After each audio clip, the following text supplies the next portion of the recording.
আমি আজকে আসতে চাইনি। আমি আজকে শুধুমাত্র না পেরে আপনাদের সামনে আসছি।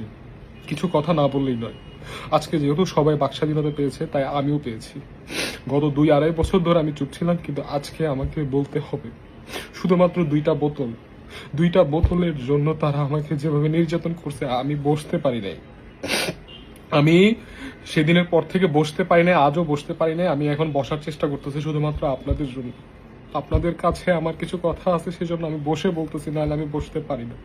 কি অপরাধ ছিল শুধু 2টা বোতলের? তার একটা কলে আমাকে নিয়ে গেছে। আমাকে নিয়ে গিয়ে আমার সাথে যা করেছে, আমি তা বলতে পারি নাই।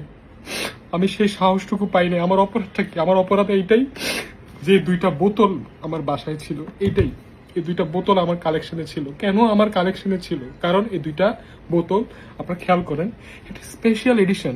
এটা হামজা ভাইয়ের, আমার আমার ফেভারিট ফুটবলার, সে তার এডিশন। এই কারণেই তো এই বোতলটা আমি রেখেছি, এজ এ কালেকশন হিসেবে আমি রেখেছি। এটাই কি আমার অপরাধ? এটাই?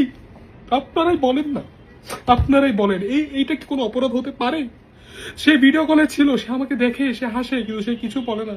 আমি কতবার রিকোয়েস্ট করেছি, কতবার, তারা কেউ আমার কথা শুনে নাই। শুধুমাত্র এই 2টা বোতল রাখা কি খুব বেশি দণ্ডনীয় অপরাধ ছিল, আইনি অপরাধ ছিল? আমাকে আমাকে বলে।